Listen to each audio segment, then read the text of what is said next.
मैं ब्रीफ कर देता हूं सर। पंजाब से हैं आप और प्रशांत सिंगला है ना, या प्रशांत सिंगला सर हैं और आप 2016 एग्जाम दिया था आपने। 16 एक्चुअली जिस साल का हम एग्जाम देते हैं उसके बाद नेक्स्ट ईयर ट्रेनिंग के लिए हम आते हैं, तो ट्रेनिंग वाले बैच को हम बैच कहते हैं, मतलब 17 बैच हुआ सर का, ठीक है। तो जिस साल मेंस दिया या इंटरव्यू दिया उसको कैलकुलेट नहीं करते, जिस साल ट्रेनिंग शुरू होती है। सर IRS है, इंडियन रेवेन्यू सर्विसेज एक पोस्ट है, आई होप आप लोग समझते हैं। उसके दो पार्ट होते हैं, एक होता है इनकम टैक्स वाला और एक GST या सर्विस टैक्स पहले कहा जाता था। ये दो डिवीजन है, कस्टम्स एंड GST आप कह सकते हो। तो सर GST वाले डिपार्टमेंट से, ठीक है, और GST तो सभी जानते हैं, ठीक है।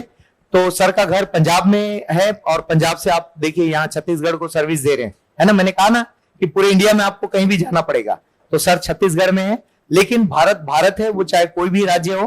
तो अब आप सर से सर का एक्सपीरियंस सुनिए, तो फिर मैं सर के बाद आपसे कंटिन्यू करता हूं। Sir please. Thank you doctor Hamid sir. Thank you. इन्होंने इंट्रोडक्शन दिया सर ने। मैं प्रशांत सिंगला हूँ, 2017 बैच, और मैंने 2012 में 12th करी, 2015 में मैंने ग्रेजुएशन करी है दिल्ली यूनिवर्सिटी से। और मैंने जो ऑप्शनल चूज करा था कॉमर्स किया था, क्योंकि मैं कॉमर्स बैकग्राउंड से हूँ। और मेरे को ऑलमोस्ट 30 मिनट्स का स्लॉट दिया है, तो 5-7 मिनट, नहीं कोई दिक्कत नहीं है, 5-7 मिनट में मैं आपको अपनी ब्रीफ जर्नी बता सकता हूँ। उसके बाद मैं चाहता हूँ maximum time 20 minutes, 25 minutes, what ever you may guys like, आप अपनी क्वेरीज पूछ लीजिए, मिथ्स पूछ लीजिए कि इस एग्जामिनेशन को कैसे टैकल करना है। और अभी हामिद सर ये कह रहे थे ना कि ये एग्जाम में ऐसा सिलेबस है जो आपको कहीं भी काम आएगा। It is not like math, cos theta पढ़ा दिया, टैन थीटा पढ़ा दिया, अनटिल एंड अनलेस आप स्पेसिफिकली रिसर्च में जा रहे हैं या आप ऐसे प्रोफेशन में जा रहे हैं जहां उसका डायरेक्ट यूटिलाइजेशन है। ये जो एग्जामिनेशन है ऐसा कि मान लो, देखो बहुत लोग एग्जाम देते हैं, सिलेक्शन परसेंटेज कम है, सारे चाहिए, चाहे नीट में चले चाहिए, चाहे इस एग्जाम में, क्योंकि हमारा जो पॉपुलेशन जो पेपर में अपीयर होता है वो बहुत बड़ा है। एंड नंबर ऑफ सीट्स धीरे धीरे, जब मैं सिलेक्शन में हुआ तो 1100 सीट्स थी, इस साल शायद 680 सीट्स है ऐसा। तो सीट्स कम होते जाएंगे because of the competition level. तो इस एग्जाम की खासियत यह है कि कल को आप मान लो सेलेक्ट नहीं होते, आप प्राइवेट सेक्टर में जाते हैं या अपना बिजनेस करते हैं, सेल्फ एम्प्लॉयमेंट में जाते हैं, ये एक ऐसी पढ़ाई है जो आपको पॉजिटिव ही ऐड करेगी। There is nothing negative in this पढ़ाई। नेगेटिव एक ही चीज है, वो एटीट्यूड है। वो क्या होता है, जैसे मेरे बहुत सारे दोस्त हैं जिनका एग्जामिनेशन क्लियर नहीं हुआ, तो वो 3-4 साल बाद नेगेटिव हो जाते हैं। उससे बचना है, वो सबसे मेजर टास्क है। And I would request Hamid sir कि पढ़ाना, कोचिंग, एकेडमिक्स है, पर दूसरी चीज मेंटल एबिलिटी को भी इंप्रूव करना है, क्योंकि जितने लोग यहां पे बैठे हैं उसमें से 10% लोगों का ही होगा, पर वो 90% ज्यादा कंट्रीब्यूटर रहेंगे सोसाइटी को। 10% तो हम तो डायरेक्टली कंट्रीब्यूट करते हैं, पर बाकी जो 90% है वो इनडायरेक्टली कंट्रीब्यूट करेंगे। तो एटीट्यूड बहुत इंपॉर्टेंट है इस एग्जामिनेशन को डील करने का। अभी आप लोग ने मतलब सर अभी इन्होंने कोचिंग ज्वाइन कर ली है? अच्छा, मिक्स बैठे हैं। तो सबको एग्जामिनेशन का क्राइटेरिया पता है? मतलब किसी ऐसे आदमी को जिसको क्राइटेरिया नहीं पता? क्योंकि जब मैं 2015 में था तो मेरे को क्राइटेरिया नहीं पता था बिल्कुल, मतलब ABC नहीं पता था मुझे। तो अगर किसी को क्राइटेरिया नहीं पता तो मैं एलैबोरेट कर देता हूं।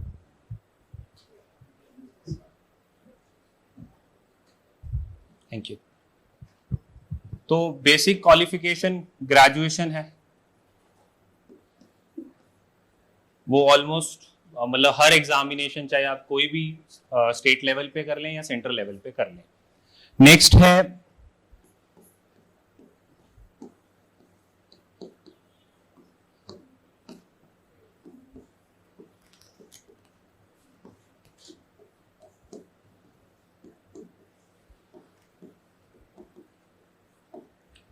ये 3 स्टेजेस हैं, प्रीलिम्स, मेंस और interview. I don't know how आपको पढ़ाया जाएगा या क्या है, बट ये एक इंटीग्रेटेड एग्जाम है। अगर आप इसको प्री के हिसाब से अप्रोच करेंगे तो मुश्किल आएगी, सिर्फ मेंस के हिसाब से अप्रोच करेंगे तो मुश्किल आएगी, और इंटरव्यू के हिसाब से अप्रोच करेंगे तो भी मुश्किल आएगी। ये आपको इंटीग्रेटेड ही पढ़ना पड़ेगा।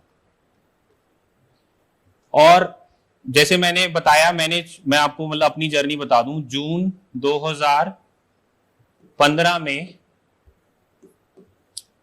मैं ग्रेजुएट हुआ, फिर मैंने कोचिंग ली, मैंने प्राइवेट कोचिंग ली है, वो जून में चालू हुई, और अगस्त 2016 में मेरा प्रीलिम्स था, and then journey went on. तो अगर आप देखेंगे मेरी जर्नी, मैं फर्स्ट अटेम्प्ट में सिलेक्टेड हूं, तो मेरी जर्नी ऑलमोस्ट 12 मंथ्स की है पढ़ाई में, एग्जाम से पहले 12 मंथ्स, ओनली 12 मंथ्स। और मैं सच बता रहा हूं, मुझे कोई आइडिया नहीं था एग्जाम के बारे में। मुझे बहुत पहले से मोटिवेशन था कि मेरे को इस एग्जाम में बैठना है, पर मुझे कोई आइडिया नहीं था। मतलब एक तो होता है ना कि आप बचपने में बोल देते हो यार मेरे को आईएएस बनना है, मैंने वैसे बोला, पर कैसे बनना है नहीं पता, क्यों बनना है वो तो पता ही नहीं, आज तक नहीं पता है। मैं सच बता रहा हूं, इंटरव्यू में पूछते हैं क्यों बनना है, वो अलग बात है, बट नहीं पता लगता आपको। तो ये जो जर्नी थी ना, जून से लेके अगले जून तक, मान लो 1 साल की जर्नी, ये सबसे क्रूशियल पीरियड है। अगर जो फर्स्ट अटेम्प्ट वाले हैं या पहली बार इस एग्जामिनेशन को जो पढ़ेंगे फ्रेश, वो बेस्ट चांस है उनका, क्योंकि आप बिल्कुल फ्रेश पढ़ोगे, कच्ची मिट्टी की तरह काम है बिल्कुल। तो बेस पे फोकस करना है आपको, सर फोकस कराएंगे। ये जो बेस है ना बहुत इंपॉर्टेंट है, ये बेस तीनों जगह काम आएगा, इसका कोई शॉर्टकट नहीं है, इस एग्जाम का कोई शॉर्टकट नहीं है, कोई रेसिपी नहीं है। अगर मेरी आप फॉलो करोगे तो वो रेसिपी नहीं है। ये मैगी है, 2 मिनट की मैगी, दिखती बाहर से 2 मिनट की है, बनाने के तरीके 1000 हैं, मतलब 1000 तरह से बनाई जा सकती है और स्वादिष्ट ही बनेगी। ठीक है, तो इसको इंटीग्रेटेड रखना, और ये मैराथन है एग्जाम, याद रखना इस चीज को। अब मैं पर्सनल एक्सपीरियंस से मैराथन क्यों बोलता हूं, ये 400 मीटर का रनिंग ट्रैक है, मैं 1 तेज भाग लिया, 2 तेज भाग लिया, 3 तेज भाग लिया, 4 तेज भाग लिया, थक गया, खत्म। ये मैराथन है और बहुत लंबी मैराथन है। अगर आपको जैसे बीच में ना पढ़ते वक्त आपके मूड स्विंग्स आएंगे, बहुत ज्यादा आएंगे, क्योंकि एक ऐसा एग्जाम है जिसको आपने 9 महीने तो प्रेपरेशन में डालना है, फिर 9 महीने वो स्टेज में चलेगा, पहले प्रीलिम्स आएगा, फिर मेंस आएगा, फिर इंटरव्यू आएगा। तो उस टाइम एनर्जी को मेंटेन करना सबसे इंपॉर्टेंट है। तो उसमें अपनी हॉबीज को मत छोड़िएगा। कोई आपका सोशल सपोर्ट सिस्टम होगा कि आपके दोस्त यार हैं, 4 दोस्त हैं, फैमिली है, कजन्स हैं, या आप मूवी देखना शौक रखते हैं, सीरीज देखना चाहते हैं, खेलना चाहते हैं, क्रिएटिविटी करना चाहते हैं, उसको नहीं छोड़ना है। ये कोई बताएगा नहीं, मैं सिर्फ पढ़ाई डिस्कस करने नहीं आया हूं, पढ़ तो आप सब लोग लोगे। बिकॉज मैं आपको बता रहा हूं, जैसे मेरे साथ क्या होता था कि कल को जैसे टेस्ट सीरीज का टेस्ट है, आज मेरा पढ़ने का मन ही नहीं कर रहा है। ये होगा क्योंकि आज तक हम 9 महीने कभी भी नहीं पढ़े हैं। गर्मी की छुट्टियां आ गई, सर्दी की छुट्टियां आ गई, नानी के चले गए, इधर चले गए। ये कभी भी नहीं होगा कि आप continuously for 9 months every single day 8 to 10 hours पढ़ो। और मतलब मैं I don't believe in this 8 to 10 hours concept, मेरा ये अपना पर्सनल बिलीफ है। आप लोग अपने घंटे खुद चूज करिए, this is up to you, आपकी कैपेसिटी है। हर बंदे की अपनी अपनी कैपेसिटी है, ग्रास्पिंग पावर है, पर वो तभी आएगी जब आप इस पे काम करोगे। और आपको बहुत सारे वीडियोस मिल जाएंगे, बहुत सारे लोग आपको गाइड करेंगे। बेस फॉर्मेशन वही 6 to 10th क्लास की एनसीईआरटी बुक्स ही हैं, उसके बाहर कुछ नहीं है। वही है कि यहां की मिट्टी लाल क्यों है, सिंपल सा सवाल है कि यहां की मिट्टी लाल क्यों है। जैसे मैं पंजाब का हूं तो लाल मिट्टी नहीं मिलती ना वहां पे, तो मैंने पहले दिन गांव देहात में गया तो मैंने कहा लाल मिट्टी क्यों है, तो तब चमका कि भाई आयरन वाला काम हो सकता है कुछ यहाँ पे ना। तो बेसिकली हर चीज इंटीग्रेटेड रहेगी ऐसे। अब आप देखिए, जैसे मैं सिंपल सा एग्जांपल पकड़ता हूं, यहाँ की मिट्टी लाल है, किसी ने यहाँ पे रिसर्च करी, आयरन ओर निकल आया। तो आयरन ओर निकल आया तो सरकार ने क्या डाली, यहाँ की आयरन की फैक्ट्रीज डाल दी। Steel authority of India limited आया, फिर जिंदल आया रायगढ़ में, तो उसके साथ क्या, ये एंसिलरी इंडस्ट्रीज। तो एक ज्योग्राफिकल इंपैक्ट की वजह से एक इकोनॉमिकल इंपैक्ट आया और वो सोसाइटी को इंपैक्ट कर गया। यहां की सोसाइटी में आपको लेबर भी मिलेगा, बिजनेसमैन भी मिलेगा, एंटरप्रेन्योर भी मिलेगा, हर तरीके की सोसाइटी है यहां पे। वो क्यों मिलेगा, फार्मर अलग है, वो एक आयरन ओर मिलने से इतना इंपैक्ट पड़ा। तो जब आप पढ़ेंगे, एनसीईआरटी पढ़ेंगे, ज्योग्राफी की अलग पढ़ेंगे, वो बताएगा कि यहाँ आयरन ओर मिलता है, यहाँ ट्रॉपिक ऑफ कैंसर निकलता है, यहाँ बादल होते हैं, मानसून आता है, नहीं आता, कैसे आता है। फिर इकोनॉमी में पढ़ाया जाएगा कि जहां जहां रिसोर्सेज मिलते हैं वहां वहां इकोनॉमिक डेवलपमेंट हो जाती है।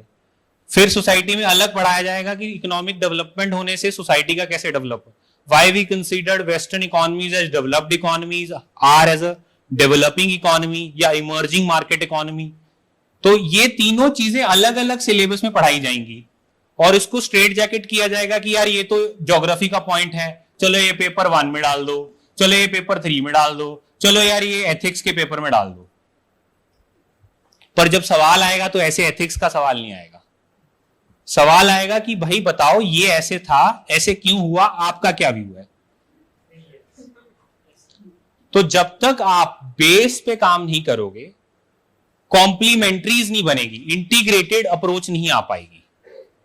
जैसे मैं अपने मेंस के एग्जाम की आपको एग्जांपल देता हूं। मैं बहुत कह रहे हो कि अंडर पढ़ के गया था, क्योंकि मैं पहले अटेम्प्ट में था। तो पहली बार तो मुझे सिलेबस समझ नहीं आया, फिर मुझे बुक समझ नहीं आई। जब प्रीलिम्स हो गया तो मुझे मेरा एथिक्स भी नहीं आता था, मुझे कॉमर्स भी नहीं आता था, मुझे एसए भी नहीं आता था, कुछ भी नहीं आता था। पेपर में एक सवाल आया, मेंस का सवाल है पेपर 1 में, कि आप वेस्टर्न अफ्रीका का बताओ कि यहां क्या पाया जाता है। वेस्टर्न अफ्रीका, सॉरी,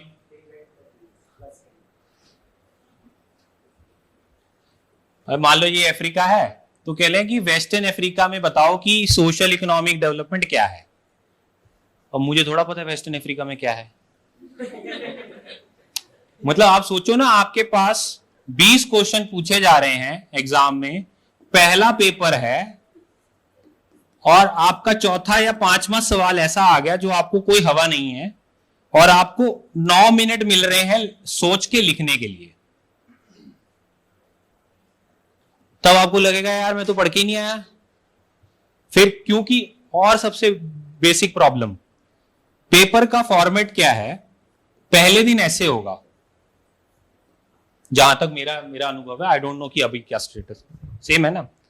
अगले दिन होगा without a breather paper 1 and शाम को होगा पेपर 2। फिर अगले दिन पेपर 3, फिर पेपर 4, और अगर किस्मत अच्छी हुई तो छुट्टी आ जाएगी यहां पे। और फिर आपके ऑप्शनल एग्जाम, फिर एक हिंदी का, फिर एक अंग्रेजी का, जो भी एग्जाम सेट है, जो भी होगा पैटर्न। अब आप पेपर 1 में बैठे हो और आपको चौथा या 5वां सवाल नहीं आया, आपका दिल बैठ जाएगा, यार मेरे से एक क्वेश्चन नहीं आया, मेरे 8 नंबर 9 नंबर दाव पे है। और क्योंकि 40 to 50% एवरेज मार्क्स होते हैं मतलब मेंस के एग्जामिनेशन में, तो उस हिसाब से आप कैलकुलेशन कर लो कि 8-9 नंबर आए नहीं है मेरे, अगला पेपर 2 घंटे बाद है, आप वही सोचते रहोगे यार एक क्वेश्चन वेस्टर्न अफ्रीका का था वो आया नहीं। क्योंकि हमारी जो साइकोलॉजी है ना पढ़ने की, वो ये है, अच्छा 20 नंबर का अगर 10 तक था और 19.5 भी आए हैं ना, हाय अल्लाह 0.5, क्योंकि हम वैसे ही पढ़े हैं, हमारा माइंडसेट ही वैसे बनाया गया कि नहीं नहीं यार हमें तो 20 में से 20 लाने, 21 भी लेके आएंगे, कैसे लेके आएंगे यार। तो यहां प्रॉब्लम है।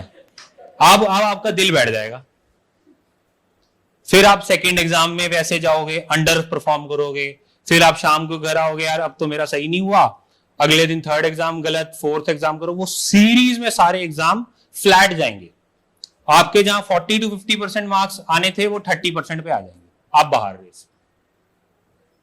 पढ़ लो 1 साल की पढ़ाई, एटीट्यूड यहां पे काम। अब मेरे को ये पता था कि यहां मुझे 4 कंट्रियां पता है, अब ठीक है, मेरा दिमाग ये कहता है कि मैं 4 कंट्रियों के नाम लिख देता हूं, पूरे अफ्रीका में जो कंडीशन है वो हमसे थोड़ी सी नीचे होगी तो उस हिसाब से क्वेश्चन लिख देता हूं। अब मैं लिख आया, मुझे नहीं पता मुझे उस एग्जामिनर ने कितने मार्क्स दिए, पर मैं भर आया। पर मैं ये आपको कह रहा हूं, ये प्रेजेंस ऑफ माइंड तभी आएगी जब आपका बेसिक स्ट्रांग है। ये बेस फॉर्मेशन इंपॉर्टेंट है। आप लोग भले ही क्लास अटेंड करो या ना करो, पर बेस फॉर्मेशन इंपॉर्टेंट है। अगर आपको ये लगता है कि पर्टिकुलर क्लास आपको आती है, मत अटेंड करो, आप बेस फॉर्मेशन पे काम कर लो। कि आपको चलो साइंस नहीं आता, अब मैं आपको पहले दिन अपनी कोचिंग का अनुभव बता देता हूं, ज्यादा टाइम नहीं लूंगा, तो उसके बाद क्वेरीज पे आते हैं। पहले दिन मैं गया बायोलॉजी की क्लास, मैं कॉमर्स का स्टूडेंट, मतलब जो साइंस से भागता है फिर बायो से तो भागता ही भागता है। तो मैं 350 क्लास के मतलब स्ट्रेंथ थी, 350 पीपल। तो पहले तो लाइन लगती थी कि कौन आगे बैठेगा, तो यहां से लेके वहां तक तो सारी चेयर्स भरी हुई थी। तो मैंने एक सीट पकड़ी जो पिलर के पीछे थी, ये पिलर है, उस पर टीवी लगा था और प्रोफेसर यहां पढ़ा रहे थे, तो मैं टीवी देखने के लिए बैठा था यहां पे। मैं लंबा था तो मुझे लेग स्पेस भी चाहिए था, तो मैंने कहा यार अपन कंफर्टेबली बैठेंगे, लेग स्पेस चाहिए अपने को, मतलब प्रोफेसर जो सामने पढ़ा रहा है वो यही पढ़ा रहा है, क्या दिक्कत है अपने को। तो यहां पे बैठे हुए कुछ महानुभाव, पहली फर्स्ट क्लास ऑफ बायोलॉजी में क्वेश्चन उन्होंने डाउट पूछा, बॉम्बे फिनोटाइप क्या होता है? बॉम्बे फिनोटाइप, एनी डॉक्टर है? कोई डॉक्टर है क्या? कोई बायो पढ़ा है? बॉम्बे फिनोटाइप क्या है? एनीवेज मुझे भी नहीं पता था, अब भी नहीं पता है। तो पहले दिन ही ये सवाल कर दिया उसने, अब मुझे इसका जवाब नहीं आता था, और 99% लोगों को नहीं पता था, उनके चेहरों से लग रहा था नहीं आता। तो प्रोफेसर को आता था, प्रोफेसर ने जवाब दे दिया, तो मुझे लगा यार ये तो मतलब अलग ही क्लास है। फिर आपके आसपास जो लोग बैठे हैं यहां, अब आप क्लास में जाते हो, 2-2.5 घंटे की क्लास है, लेक्चर चल रहा है, तो चिट चैट होता है, पहले दिन क्यूरियोसिटी होती है। तो यहाँ एक लड़का बैठा है, वो IIT करके आया है, यहाँ एक लड़का बैठा है IIM करके आया है, कोई करोड़ रुपए का पैकेज छोड़ के आया है, मतलब यहाँ सारे महानुभाव मेरे आसपास ही बैठे थे। और मैं simple BCom graduate, I am just BCom honours, a 3-year course from Delhi University. अब आपका दिल बैठ जाएगा कि भाई यार मतलब पहले ही स्टार्ट में ही दिक्कत है, तो अपन करेंगे कैसे? फिर और मतलब इसमें एलैबोरेट कर देता हूं, उसी क्लास में ये वाला बंदा जो नोटबुक लेके आया, तो बिल्कुल सफेद, विदाउट रूल शीट्स जिसे बोलते हैं, और मैं लेके आया था जैसे अपनी स्कूल की किताब वाला होता है नोटबुक, वो ले गया बड़ा बड़ा। मैंने कहा यार 350 पेज है, बढ़िया लिखेंगे। तो मैंने इधर देखा, इधर देखा, इधर देखा, सबके पास सेम। मैंने कहा यार मैं गलत क्यों लेके आया हूं, मतलब मैं अलग क्यों हूं यहां पे? तो फिर मुझे पता चला कि भाई जो मेंस का पेपर होता है उसमें रूल शीट का कॉन्सेप्ट ही नहीं है। तो मैंने कहा यार मेरे पास 3-4 और ले रखे थे, मैंने वापस करके फिर लेके आया। तो आपको ऐसे मोमेंट्स मिलेंगे कि जब आपको ये लगेगा you are not on a right track, but never mind, follow your heart, follow your mind and do right thing. And there is nothing right and wrong, but you have to realise it in the process. ये process है, ये capacity building का भी process है कि आपको बताना पड़ेगा कि हाँ मैं कुछ डिजर्विंग हूं अपने लिए। एग्जाम छोड़ दीजिए, वो हो अपने आप ही प्रोसेस में हो जाएगा। आपको अपनी कैपेसिटी बिल्डिंग करनी है, क्योंकि सिलेबस इतना ज्यादा वास्ट है, बहुत वास्ट है सिलेबस। पर अगर आप इसको टुकड़ों में ब्रेक करोगे ना, फ्रैगमेंट्स में ब्रेक करो, और शॉर्टकट नहीं अपनाने का। अगर आप पूरे ग्लोब को समझ लोगे कि कहां क्या मिलता है, कैसे मिलता है, मॉनसून्स कैसे वर्क करते हैं, अगर आपको मॉनसून का पूरा आर्किटेक्चर पता है, फिर उसकी जितनी थ्योरीज हैं वो सब समझ आ जाएंगी आपको। चाहे वो जीसी लियोंग की बुक में लिखी हो, चाहे एनसीईआरटी में लिखी हो, चाहे आप अनअकैडमी में जाके सुन ले, आप ऑनलाइन प्लेटफॉर्म पे भी जाएंगे, बहुत सारे मृणाल पटेल का भी मिलेगा आपको, बहुत डेटा है। आपको मिस इन्फॉर्मेशन से और ओवर इन्फॉर्मेशन से बचना है। जो हम बैच है ना, जो 2016 बैच के लोग हैं, जो मतलब जब से टेक डेवलपमेंट हुआ है, आईटी का विस्तार हुआ है, हमारी problem as student is over information, कि हमें पता ही नहीं कि हमें किस इंफॉर्मेशन को वैल्यू करना है, किसको नहीं करना है। इससे बचना है। आपको नए नए एपिसोड हो गए, आप मतलब यहाँ तो रायपुर में तो एक्सपोजर उस हिसाब से कम है, दिल्ली में राजेंद्र नगर में क्या होता था, अगर कोई नई बुक ले आता था ना तो सारा बैच पीछे पीछे उसके चले जाता था नई बुक लेने के लिए, कि भाई इस बुक में पता नहीं क्या मंत्र है। मतलब ऐसे एपिसोड मिलेंगे आपको डेली बेस पे, यार आपको लगेगा यार मेरी पढ़ाई में कोई कमी है। ठीक है। और एक और चीज मैं बोलूंगा कि जो सिलेबस है, सिलेबस अगर मैं पूरा रूम मानता हूं तो अगर आपकी कैपेसिटी या मैं अपनी कैपेसिटी से बोलूं तो मेरा सिलेबस इतना ही है, the size of this screen. ये आपको आइडेंटिफाई करना है, ये सिलेबस आपको आइडेंटिफाई करना है। मैं इतने सिलेबस को 20 टाइम्स करना चाहूंगा before I go to the exam, otherwise मैं ऐसे 20 सिलेबस करना चाहूंगा एक बारी। Choice is yours. मैं इस फिलॉसफी का आदमी हूं कि भाई मेरे को जो आता है मैं उसी को ब्रश करूंगा, उसी को पढ़ूंगा, उसी को रिवाइज करूंगा एंड उसी से एग्जाम दूंगा। क्योंकि ये आपको कब पता चलेगा, जब आप 1 साल या 5 महीने जो भी आपका स्टडी टाइम है, आप टेस्ट सीरीज में जाओगे या टेस्ट सीरीज घर से खुद से अटेम्प्ट करोगे। जब आप टेस्ट करोगे, अगर आपके प्रीलिम्स के हिसाब से चलें, आपके अराउंड 100 क्वेश्चन में से 50 क्वेश्चन सही हो रहे हैं, 20 या 30 क्वेश्चन में कुछ ना कुछ ऊपर नीचे आ रहा है और 20 क्वेश्चन कभी होंगे नहीं जिंदगी में, वो तो भूल जाओ। ये 20 क्वेश्चन के चक्कर में ये 80 क्वेश्चन नहीं खराब करने, ये याद रखना। ये 20 क्वेश्चन किसी को नहीं आते थे, और जिसको आते थे वो मेंस में देख लेगा। फिर अपने को क्या, अपने को तो प्रीलिम्स क्लियर करना है ना। यहाँ पे prelims is to keep you out. वो 10 लाख लोग पेपर देंगे, कितने मात्र करेंगे सिलेक्ट? 15,000। 15,000 ही फिगर बनेगा ना। अगर 600 सिलेक्शन है तो 15 गुना जो भी करना है। तो ये अगर आपका पैरामीटर इससे सही बैठने लग गया, इसका मतलब आपका सिलेबस सही है, उसको आप रिवाइज कर लो,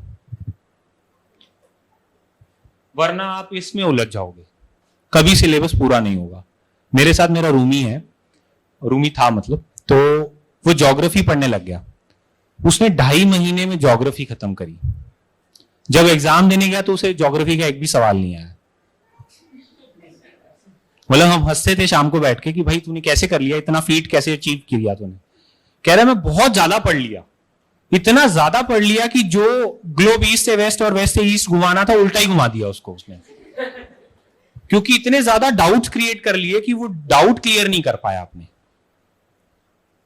तो आपको सिंप्लीफाई करना है अपने सिलेबस को, सिंप्लीफाई करके इंटीग्रेट करना है,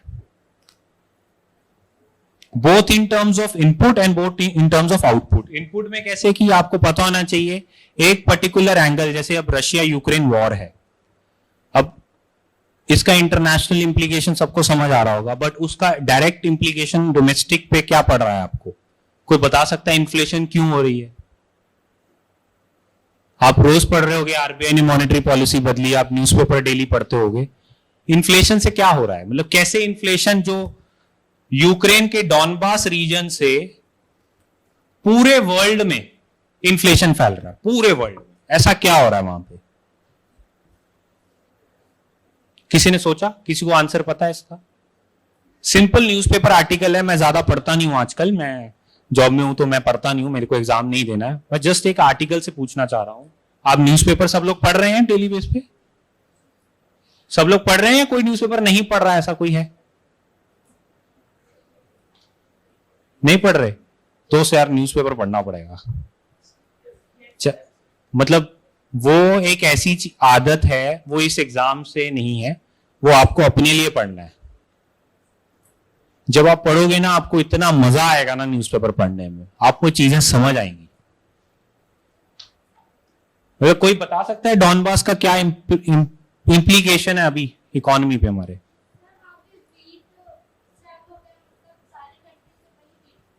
बिल्कुल सही। डॉनबास रीजन यूरोपियन नेशंस को वीट सप्लाई करता है इन अबंडेंस। अब वहां पे वॉर है तो वहां पे हार्वेस्ट नहीं हो पाएगा। हार्वेस्ट नहीं हो पाएगा तो प्राइसेस, मैं कॉमर्स का स्टूडेंट हूं, any commerce student, demand and supply क्या कहती है? अगर सप्लाई कम है तो डिमांड ज्यादा, क्या होगा? प्राइस बढ़ेगा। सिट्रस पेरिबस बोल के बोलते हैं ना इसको। तो डिमांड से प्राइस बढ़ा। अभी आप सबको फार्म लॉस के बारे में पता होगा कि फार्म लॉस का बड़ा मुद्दा था। मैं पंजाब से बिलोंग करता हूं तो बहुत डिबेटेबल था। इस बार एमएसपी किसी को पता है क्या चीज है? मिनिमम सपोर्ट प्राइस जो वीट का था उससे ऊपर चला गया था प्राइवेट में प्राइस वीट का, because of this demand supply. तो इससे क्या हुआ? फार्मर्स ने वो वीट सरकार को नहीं बेची, डायरेक्टली प्राइवेट सेक्टर को बेची या फिर होल्ड कर ली। तो सप्लाई फिर रिस्ट्रिक्ट कर ली, तो डबल डिमांड उतनी ही है, वर्ल्ड की सप्लाई कम हो गई, अपनी भी डिमांड हमने सप्लाई कम कर ली, तो ऑटोमेटिकली प्राइस ऊपर। इसीलिए एक्सपोर्ट्स पे बैन लगाया है अभी। और ये एक्सपोर्ट्स का बैन, हम कस्टम्स वाले हैं तो हमें पता है कि क्यों बैन लगाया है इसका। अब आप देखिए कि इसका मतलब डॉनबास रीजन का जो इंपैक्ट है वो हमारे एमएसपी पे कैसे आया, इन्फ्लेशन पे कैसे आया, फार्मर्स पे कैसे आया, पंजाब, हरियाणा, राजस्थान, यूपी और एमपी के फार्मर्स पे ऊपर कैसे आया। मतलब एक छोटा सा चीज जिसके इंप्लीकेशन जितने ज्यादा हैं उसको आपने डीकोड अनकोड कर लिया।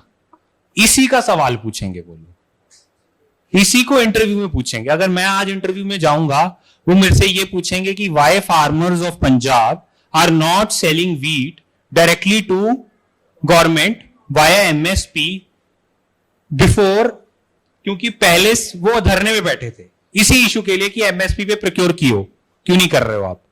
अब वो खुद ही प्राइवेट सेक्टर को दे रहे हैं, तो ये कैसे हुआ?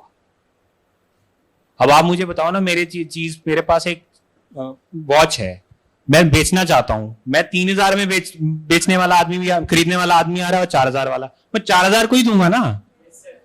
बेसिक मतलब आप मनी को ऐसे ही तो यूटिलाइज करते हो। तो आप सोचिए कि एक डॉनबास रीजन में एक्टिविटी ने वर्ल्ड के इंप्लीकेशंस के साथ डोमेस्टिक इंप्लीकेशंस क्या हुए। आपने न्यूज़पेपर को इस तरीके से पढ़ना है, और एक दिन न्यूज़पेपर मिस कर दिया, जैसे मेरे साथ मेरी आदत क्या है, मैं आज भी न्यूज़पेपर डेली पढ़ता हूं, वो आदत लग जाती है, आप उसके बिना रह ही नहीं सकते न्यूज़पेपर पढ़े। आज भी मैं ये पेन निकाल के, ये ऑफिस में कम काम आता है, न्यूज़पेपर पे ज्यादा काम आता है। आप खोल लो, ओ अच्छा ये हो रहा है, आप पेन से मार्क करने की आदत आपकी जिंदगी भर की हो जाएगी। और जब तक आप न्यूज़पेपर नहीं पढ़ोगे आपको नहीं मजा आएगा, अगर आपको इंटरेस्ट पड़ गया न्यूज़पेपर पे। और न्यूज़पेपर, जैसे मैं स्पोर्ट्स का थोड़ा दीवाना हूं, तो मैं सबसे पहले स्पोर्ट्स पेज पढ़ता हूं। मतलब आपके न्यूज़पेपर में हो सकता है 12-13 पेज में ऐसे ऐसे पेजेस हों जहां कोई इकोनॉमी पढ़ना चाहता है। अगर इंडियन एक्सप्रेस की बात करें तो एक बहुत सारा आइटनरी भी देते हैं वो लोग, टेक्नोलॉजी पे भी एक पेपर निकालते हैं, इकोनॉमी, स्पोर्ट्स, पॉलिटिक्स पे भी एक पेज निकालते हैं। जिसको पॉलिटिक्स में इंटरेस्ट है वहां से न्यूज़पेपर चालू करो, पर न्यूज़पेपर छोड़ो मत। अब मैं तो थक गया बोल बोल के, अब आप लोग मेरे से सवाल कर लो, जो भी करने हैं, जो भी मिथ्स है, एक एक करके हैंड रेस करके बता दो। हाँ हाँ, बैठो बैठो।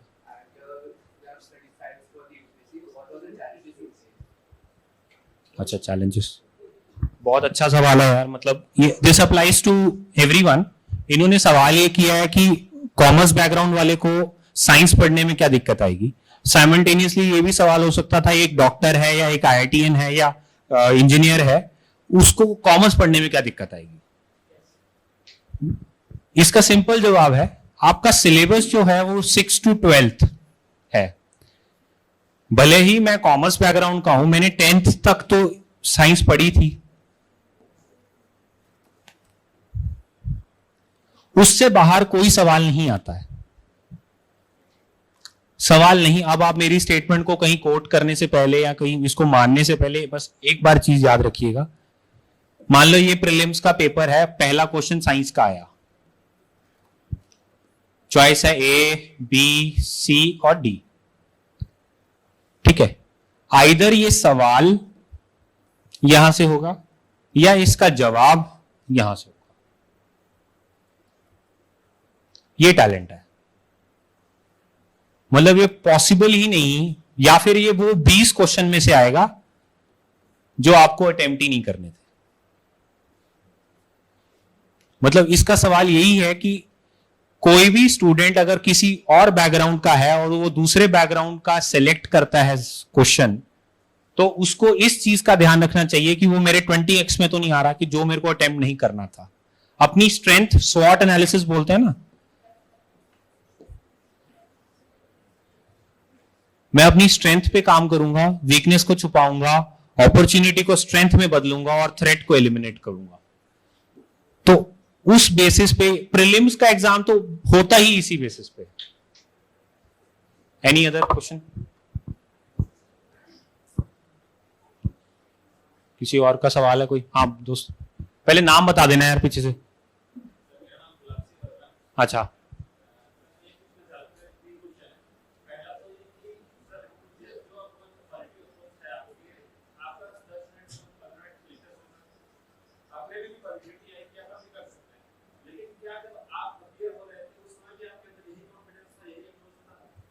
अच्छा, बहुत अच्छा सवाल है यार। मतलब this is one of the good questions की बेसिकली अभी जैसे सिलेक्शन के बाद पैंट शर्ट डाल के, पेन डाल के आ जाना, सरकारी गाड़ी में आ जाना बड़ा कॉन्फिडेंस देता है ना आपको। पर मैं इसको इस मिथ को भी तोड़ देता हूं। मेरे साथ अलग था। मैं यार 15 में ग्रेजुएट हुआ, 16 के एग्जाम में, 17 में इंटरव्यू दिया। मेरा कॉन्फिडेंस लेवल बहुत ज्यादा था, इससे भी ज्यादा था। क्यों? क्योंकि मैं पहली अटेम्प्ट में घुस रहा हूं, और पहले ही अटेम्प्ट में मैंने मतलब 2 पेपर दिए थे उस साल। मैंने CAPF का भी एग्जाम दिया था और मैंने ये CSC दिया था, सिविल सर्विस एग्जामिनेशन। मेरे दोनों क्लियर हैं, दोनों में रैंक है मेरा, तो मेरा कॉन्फिडेंस लेवल ज्यादा था। Only thing I was worried about was mains. Mains was tricky. मैं पहली बार ही दे रहा था, मुझे पैटर्न नहीं पता था। आराम से बैठ जाओ यार, मुझे आइडिया ही नहीं था कि मेंस को कैसे अटेम्प्ट करना है, नो आइडिया। तो फिर मैंने क्या किया, इसको तोड़ने के लिए, इसमें कॉन्फिडेंस लाने के लिए मैंने क्वेश्चंस पेपर घर पे ले आया विद आंसर्स। और एक इनसाइट IAS की ना वो आती थी, मंथली करंट अफेयर्स की एक बुकलेट आती थी। वो क्या करते थे, न्यूज़पेपर से 15-20 सवाल बनाते थे, उसका खुद ही जवाब देते थे कि हम ये अगर क्वेश्चन आया तो ये जवाब देंगे। तो मैं उन जवाबों को पढ़ता था। पहले 2-3 बार मैंने पढ़ा, फिर मैंने जवाब का आंसर खुद लिखना चालू किया कि अगर मैं इस जगह पे होता तो मैं ये जवाब लिख के आता। मेरी नॉलेज इतनी है, ठीक है। तो फिर मैंने वो टेस्ट सीरीज जब ज्वाइन करी, वहां उतारे वो मेरे अपने माइंडसेट को। तो जब आपको वो 40% या 50% जो एवरेज स्कोर मिलना लग जाता है, तो आपका कॉन्फिडेंस बूस्टअप हो जाता है। तो हाँ, आपको कॉन्फिडेंस बूस्ट करने के लिए थोड़ी पॉजिटिविटी चाहिए। आपको नेगेटिविटी कब आती है? अपनी खुशी, दूसरी खुशी। आपका जो ग्रुप सर्कल होना चाहिए वो पॉजिटिव होना चाहिए। चाहे आप घर में रहते हो, PG में रहते हो, कॉलेज में हो, कहीं भी हो, आपका जो एनवायरमेंट होना चाहिए वो पॉजिटिव होना चाहिए। नहीं तो ये कॉन्फिडेंस लेवल नहीं आएगा। मैं घर पे जब, मतलब मैं दिल्ली में था, मेरे घर वाले पंजाब में थे, तो वो मेरी पढ़ाई की कभी डिस्कशन करते ही नहीं थे मेरे साथ, क्योंकि उन्हें पता ही नहीं था मैं क्या कर रहा हूं। बेस्ट बिजनेसमैन आदमी है वो, उनको कुछ आइडिया ही नहीं है। तो उस केस में बड़ा मजा आया, क्योंकि वो मेरे को बॉदर नहीं कर सकते थे कि यार आप गलत कर रहे हो, आपके 40% नंबर भी नहीं आ रहे, मैं इतने पैसे दे रहा हूं तुम्हें। कोई मतलब नहीं था उन्हें ये था कि लड़का तो IAS लग गया। जैसे पंजाब का कल्चर है ऐसा कि अच्छा आप UPSC की तैयारी करने गए हो, आप IAS लग गए। वो पहले मिठाइयां बांटने चालू कर दिए थे। मैंने रोका, भाई अभी रुक जाओ। तो क्वेश्चन बहुत अच्छा था वर्मा जी का। इट्स वेरी डिफिकल्ट, बट आपका सोशल सपोर्ट इंपॉर्टेंट है। अगर आपके टीचर, स्टूडेंट, आपके कलीग्स, आपके कोई जॉब के सीनियर जूनियर्स, आपकी फैमिली, कजन्स या कोई आपका रोल मॉडल, मेंटर, ये 6-7 लोग होते हैं जिनका फिड्यूशियरी रिलेशनशिप होगा, जिनको आपसे मतलब नहीं है as far as success is concerned. उनके साथ जुड़िए। जिनको आपसे मतलब है आपकी सक्सेस के साथ, वो इस एग्जाम में आपके साथ नहीं टिक पाएंगे, क्योंकि आपका 1 अटेम्प्ट में हो, 2 अटेम्प्ट में हो, 6 अटेम्प्ट में हो या ना हो, इसकी कोई गारंटी नहीं है। Any other question please. Sir मैं से एक समीक्षा धानी है। जैसे आपने बताया कि हमें टू मच ऑफ नॉलेज से बचना है एंड सर ने भी बोले, लेकिन जब पढ़ने जाते हैं ना तो ऐसा लगता है ये भी इम्पोर्टेंट है, ये भी इम्पोर्टेंट है, सब पता होना चाहिए। और अगर लेट्स सपोज कुछ भी भूल गए तो वहां पे भी कॉन्फिडेंस लो होता है। तो फिर सिंपलीफाई कैसे करें? हाँ, सिंप्लीफाई कैसे करें? जब आप बेसिक पढ़ेंगे, बेसिक लेट से 6 से लेके 10th क्लास की ज्योग्राफी पढ़ रहे हैं,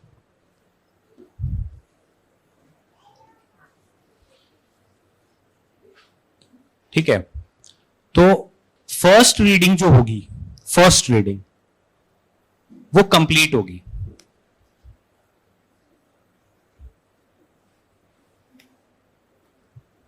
complete, end to end, book to book, question to question, MCQ to MCQ, ठीक है। अब अगर आप 6ठी क्लास का ग्लोब पढ़ेंगे, वो ऐसे दिखाएंगे, ये इक्वेटर है, ये ट्रॉपिक ऑफ कैंसर, कॉपरिकॉन, ये ऐसे बताएंगे, ठीक है।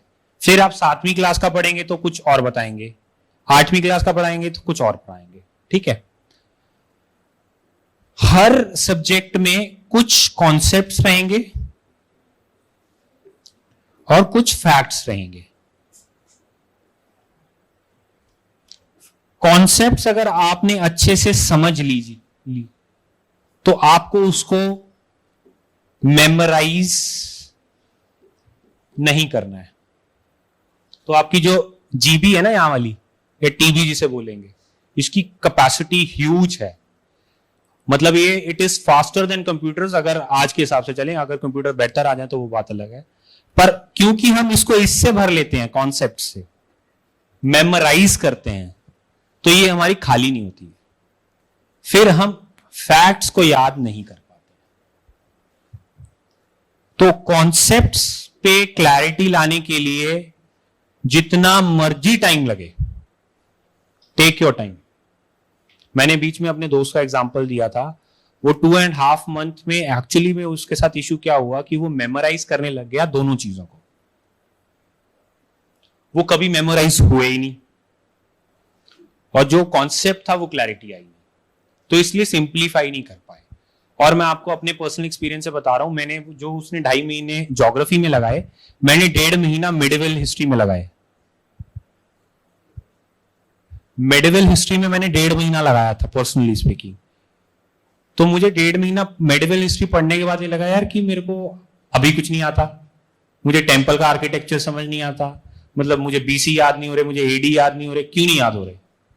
तो फिर मैंने उसको ना, जो एनसीईआरटी थी उसको अंडरलाइन करना चालू किया। पहली बारी में मैंने अंडरलाइन नहीं किया था, सेकेंड टाइम में मैंने अंडरलाइन किया कि अगर एक पेज में मैंने 4 वर्ड को अंडरलाइन किया है ना, इसका मतलब मुझे पूरा पेज आता है। तो जब मैं रिवीजन करता था, मैं सिर्फ ये 4 वर्ड पढ़ता था, तो ये मेरा 20x हो जाता था कि मुझे 4 वर्ड पता है, इसका मतलब इसका मेंस में आए, इंटरव्यू में तो नहीं पूछेंगे डेफिनेटली, प्रीलिम्स में पूछेंगे, ये मैं बना लूंगा। और फिर आपको एनालिसिस क्यों करना है, जब आप पहला टेस्ट सीरीज ज्वाइन करेंगे, तो जब आप टेस्ट सीरीज में देखेंगे कि आपका स्कोर एवरेज आ रहा है, इसका मतलब आपने सिंप्लीफाई करना चालू कर दिया है। अगर वहां फॉल्ट है तो इसका मतलब आपने सिलेबस को गलत इंटरप्रेट कर लिया है। तो तब आप चेक कर सकते हैं अपने आप को, बीच में एनालिसिस कर सकते हैं। हाँ जी वर्मा जी, आपका भी क्वेश्चन है फिर?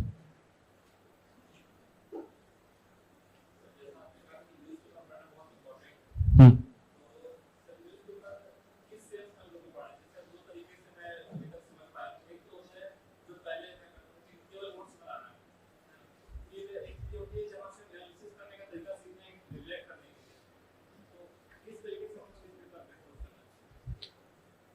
बैठ जाओ यार।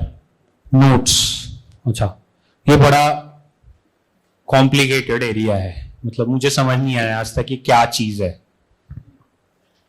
मैं आपको अपना पर्सनल एक्सपीरियंस बता देता हूं, आप लोग उससे डिसएग्री एग्री दोनों चीजें कर सकते हो।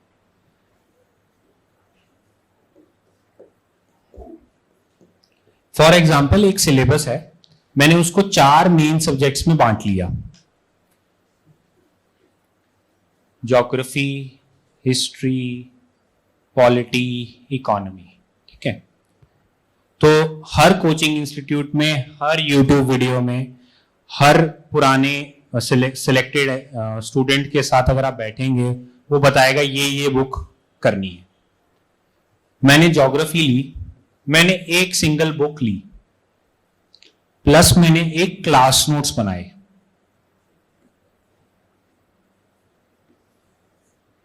मैंने दूसरी बार भी एग्जाम लिखा था, दूसरी बार भी मैं सिलेक्ट हुआ था, तो दोनों एग्जाम में मैंने इसी से पढ़ा।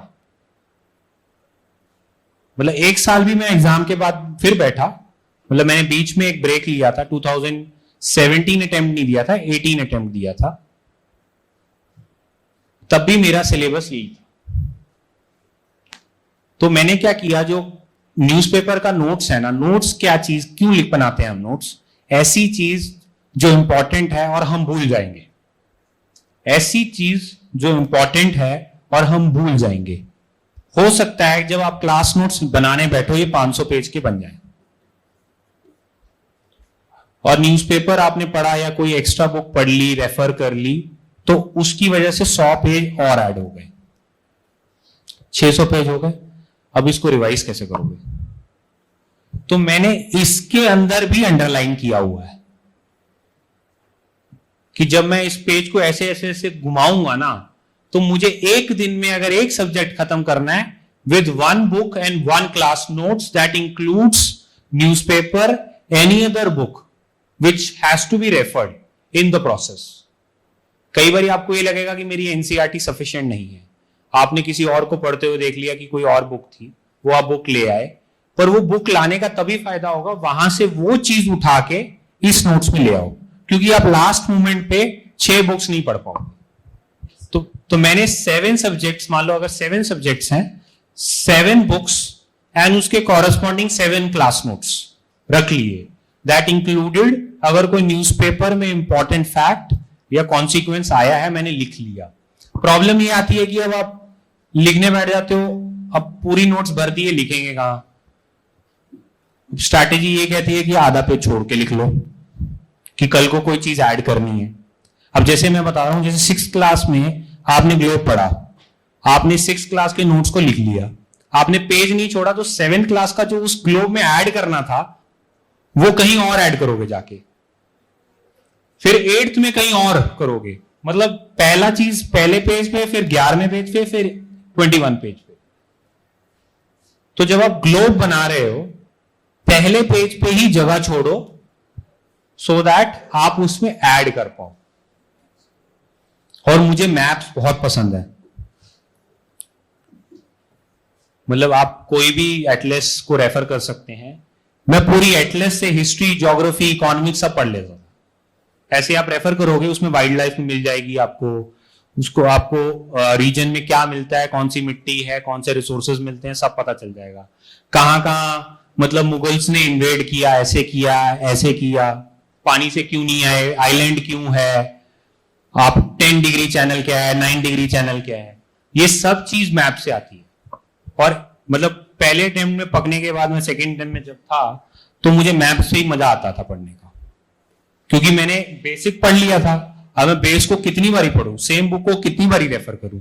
तो फिर मैंने मैप्स को सिंप्लीफाई किया कि अगर मुझे मैप बनाना हो पेपर में, उस मान लो पंजाब बनाना है, तो मुझे पंजाब का XYZ ABC सब पता होना चाहिए। तो I think you are satisfied with the answer. Any other question please?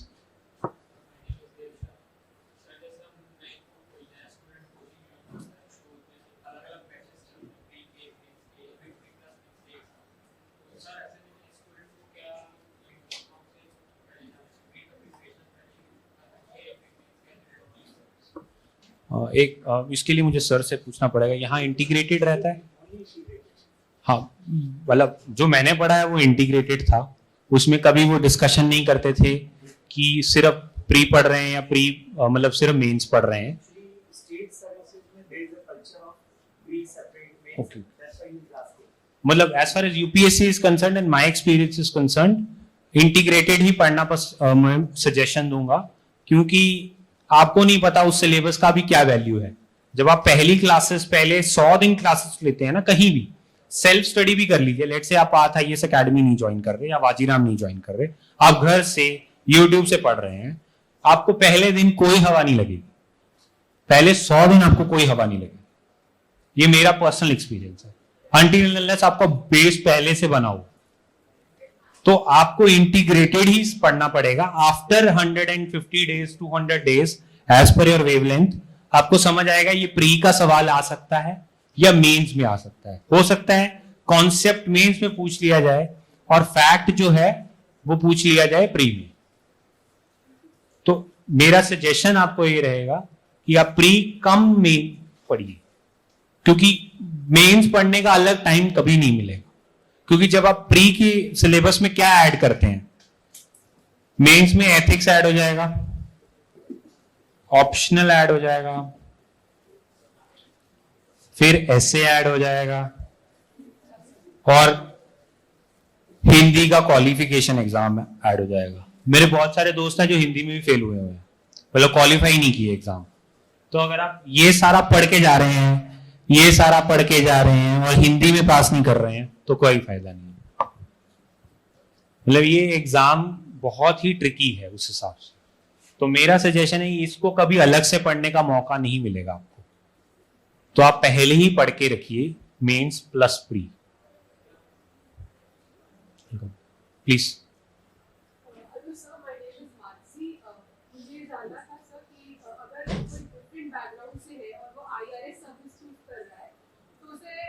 Training में कोई दिक्कत होती है या इजी होता है?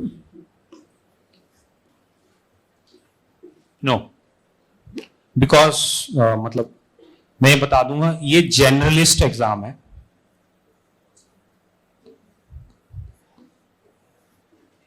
वी आर जनरलिस्ट, इसीलिए आपको पूरे दुनिया का, पूरे इंडिया का सिलेबस पढ़ाया जाता है without being a doctorate in it. आपको ऊपर ऊपर से सारी चीजें पता होंगी, पर आप मास्टरी नहीं होंगे। यू आर जैक ऑफ, जो मास्टर ऑफ नन वाली जो कहावत है वो आएगी यहाँ पे। तो आप जर्नलिस्ट हो। हाँ, for me personally I am a semi CA, commerce background से हूं और मैं कॉमर्स वाली सर्विस में हूं, तो नेचुरल एक एडवांटेज है। पर for all my batchmates it is not a disadvantage, क्योंकि आप जब डिसीजन मेकिंग अथॉरिटीज पे आते हैं, आपके पास सपोर्ट होता है स्टाफ का, सेकंड आपके पास बुक्स होती हैं टू रेफर, और आजकल ऑनलाइन मटेरियल बहुत मिलता है। तो आप डिसीजन लेने से पहले कि ये चीज करनी है, या लेट्स से ब्रिज बनाना है, अब आप बोलेंगे यार मैं तो आर्किटेक्ट नहीं करके आया, तो मैं ब्रिज कैसे बनवा दूं? ब्रिज बनाने के लिए सिविल इंजीनियर सेक्शन अलग है। आपका काम है ड्यू डिलिजेंस ये करना कि क्या यहां रिक्वायरमेंट है, क्या इतने खर्चे में होना चाहिए, क्या लोगों को इससे पब्लिक वेलफेयर होगा या नहीं होगा। मुझे मैनेजमेंट ये करनी है कि ये 2 साल में बन जाए, क्योंकि अगर ये 3 साल में बनेगा तो कॉस्ट ओवररन हो जाएंगे। मुझे मंत्रियों से कैसे मिलना है to get my work done, क्योंकि ब्रिजेस तो सारे इंडिया में बनाने हैं। अब मेरे क्षेत्र में, मेरी जुरिस्डिक्शन में मैं कैसे अच्छा काम कर पाऊं, उसके लिए आपको मैनेजमेंट स्किल्स भी चाहिए। तो वो एक जर्नलिस्ट आदमी ही दे पाएगा, स्पेशलिस्ट आदमी नहीं दे पाएगा। पर आई हैव गुड एग्जांपल्स, जैसे एक डॉक्टर है, डॉक्टर मेरी सर्विस में है, या फिर आईएएस बन गया, आईपीएस बन गया, and during Covid times they were very helpful. As a doctor when they are in service, they can contribute much better way in a situation like COVID, कि वो ग्राउंड लेवल पे समझ पाए कि यहाँ टीकाकरण की रिक्वायरमेंट कैसे है, लोगों को मोटिवेट कैसे करना है, प्रीलिमिनरी कंडीशंस कैसे सेट करनी है, प्रिकॉशंस क्या लेने हैं। They were better able to understand. But सरकार में क्या होता है, एक प्रोजेक्ट इंप्लीमेंट होता है तो उसके 10x लोग पीछे लगे होते हैं टू इम्प्लीमेंट द सेम। तो आप कभी पीछे नहीं हटोगे बिकॉज आप उस बैकग्राउंड से नहीं हो। चाहे आप रेवेन्यू सर्विस में आओ, रेलवे अकाउंट में आओ, इंडियन डिफेंस अकाउंट में आओ, या आप आईपीएस बन जाओ, आप बोलो यार मैं तो कॉमर्स वाला था, डॉक्टर था, मैं कैसे डंडा चलाऊंगा, एनफोर्समेंट कैसे करूंगा, सब सिखाते हैं। सब सिखाते हैं, 1 साल का ट्रेनिंग होता है, बढ़िया ट्रेनिंग होता है। Any other question please?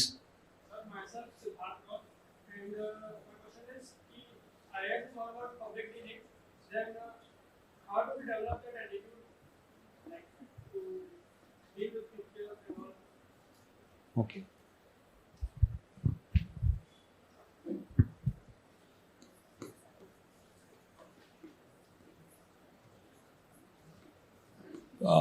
अभी आपने ग्रेजुएशन कर ली है? अच्छा, और कितने साल हुए हैं ग्रेजुएशन करे?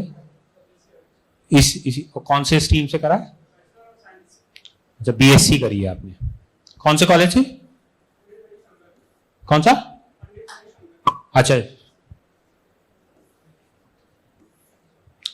यार, ये थोड़ा सा ना बंदे की मेच्योरिटी पे आता है, पब्लिक डीलिंग। ये एग्जाम आपको क्या देता है? कैपेबिलिटी।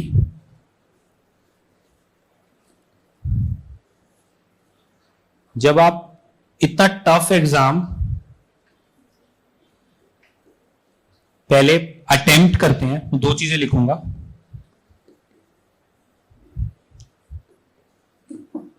99% लोग अटेम्प्ट करते हैं, ठीक है। जो अच्छे से अटेम्प्ट करते हैं उनका कॉन्फिडेंस लेवल वैसे इंक्रीज हो जाता है क्योंकि उनकी कैपेसिटी में बहुत एक्सपेंशन आता है। जब आपको पता है कि मैं न्यूज़पेपर पढ़ता हूं डेली, ये मुद्दे हैं, हम विकसित देश क्यों है, विकासशील देश क्यों नहीं, मतलब उल्टा पुल्टा जो भी आप सोच रहे हैं, प्रेसिडेंट का इलेक्शन कैसे होता है, राज्यसभा में क्या इश्यूज हैं, आपको डेली नॉलेज है तो आप कॉन्फिडेंट फील करोगे। जब आप कॉन्फिडेंट फील करोगे तो जो चाय पे चर्चा होती है ना आसपास हर जगह, वहां पे आप सुनोगे, अच्छा यार ये तो गलत बोल रहा है, ये भड़का रहा है, ये गलत है, फैक्चुअल बात ही नहीं बोल रहा। क्योंकि आजकल सोशल मीडिया का जमाना है, इंस्टाग्राम फेसबुक पे आपको फेसबुक न्यूज मिलेंगी, तो आप मिथ बर्स्ट कर पाओगे। ऑटोमेटिकली आप लोगों से जब बात करोगे आपकी पब्लिक डीलिंग बढ़ जाएगी, स्पीकिंग एबिलिटी बढ़ जाएगी, क्योंकि you are backed with capability. Capability बढ़ जाएगी। दूसरा मैं बोलूंगा सक्सेस। अब 1% लोग जो निकल आएंगे वो जब ट्रेनिंग करेंगे, ट्रेनिंग के साथ साथ एक्सपोजर बढ़ेगा आपका। अब जैसे मेरे पास 30 पीपल का स्टाफ है and some are above my age, some are according to my age, तो मुझे उनको टैकल करना है डेली बेस पे कि कोई मुझे गलत चीज तो नहीं दिखा रहा है, गलत साइन तो नहीं करा रहा है। मेरे को लोगों को, देखो आप पब्लिक डिलीवरी करने जाते हो, आपके पास सरकार का खजाना 100 रुपए है और मांगने वाले 1000 हैं, आप सबको सेटिस्फाई नहीं कर सकते ना। तो आपको पब्लिक डीलिंग का आर्ट ऑटोमेटिकली आ जाएगा कि हाउ टू राशन। जैसे आपकी मदर्स घर पे या फादर्स जो भी हाउस मैनेज करते हैं वो राशन करते हैं ना, कि पैसा कहां से कहां आएगा, तो वो पब्लिक डीलिंग दूध वाले के साथ अपने आप सीख जाते हैं, सब्जी वाले के साथ नहीं नहीं यार 20 रुपए की भिंडी नहीं लूंगा यार, 19 रुपए की लूंगा। तो वो पब्लिक डीलिंग ऑटोमेटिकली आ जाएगी जब आप बैक विद कैपेबिलिटी हो और आपका एक्सपोजर बढ़ जाएगा। ये एक्सपोजर पे है, क्योंकि हम क्या करते हैं, आपका आप कोविड वाले हो ना जो कॉलेज में गए होगे उस टाइम पे, तो आपका वो एक्सपोजर नहीं बढ़ा, कम्युनिटी स्किल्स नहीं बनेंगे। जैसे जैसे आप एक ट्रेनिंग शेड्यूल में आ जाओगे, जैसे आप 200-250 लोग हो, अगर आप डेली क्लास अटेंड करोगे, किसी से बातचीत करोगे ना, ऑटोमेटिकली आपका जो एक्सपोजर है वो बढ़ता जाएगा। फिर आप सिलेक्ट हो जाओगे तो और एक्सपोजर बढ़ेगा। Public dealing will come automatically. अब मैं अपने एग्जांपल से बोल लूं, मैं कौन सा स्कूल में बोलता था जाके, या मैं कौन सा कॉलेज में कभी बोलता था। मैं तो कॉलेज में घुस के कोने में बढ़ जाता था, क्योंकि मुझे ये लगता था बोलने की क्या जरूरत है यार यहाँ पे। पर धीरे धीरे जैसे कल सर का फोन आया कि आपको आना है, मैंने कहा ठीक है आ जाएंगे यार। मतलब क्योंकि there is a capability and success, I am able to speak openly and with confidence. ये अपने आप आ जाएगा। डेली बेस पे हम ऑफिस में यही करते हैं, बोलते ही हैं सारा दिन। और कोई सवाल please?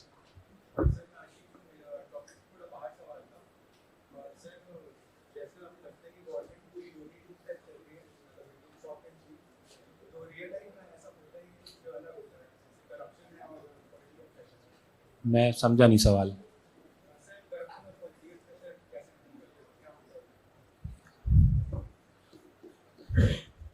I am in IRS, ठीक है, बैठ जाओ यार। तो हम सेंट्रल सर्विस में हैं, ठीक है। सेंट्रल सर्विस मतलब एक गवर्नमेंट है दिल्ली में, उसके डायरेक्ट और इनडायरेक्ट कंट्रोल में आ रहे हैं। तो मैं 2017 बैच का हूं और 2022 हो गए, आज तक मुझे एक भी पॉलिटिशियन का फोन नहीं आया, एक भी पार्षद नहीं आया, MLA नहीं आया, MP नहीं आया, कोई मंत्री का फोन नहीं आया, nobody. Local representative of a political party, कोई भी पॉलिटिकल पार्टी हो सकता है, आज तक मुझे फोन नहीं आया है, ठीक है। For our service it is not possible कि पॉलिटिकल प्रेशर डायरेक्टली हो। For services like IPS, IAS and Indian forest service, ये स्टेट बेस्ड सर्विसेज हैं, ये कार्डर बेस्ड सर्विसेज बोलते हैं इनको। So they come under directly under state governments. अब state government मान लो यहां पे जैसे कांग्रेस की सरकार है, अब मेरे बैचमेट को DM लगना है, डिस्ट्रिक्ट मैजिस्ट्रेट, डिस्ट्रिक्ट कलेक्टर, ठीक है, कुछ भी बोल सकते हैं उसको, ठीक है। अब वो पॉलिटिकल विल से आएगा जो कि कांग्रेस देगी, ये नेचुरल है, क्योंकि हमारे यहां जब आप एथिक्स का एग्जाम अटेम्प्ट करेंगे, एनोनिमिटी का कॉन्सेप्ट है।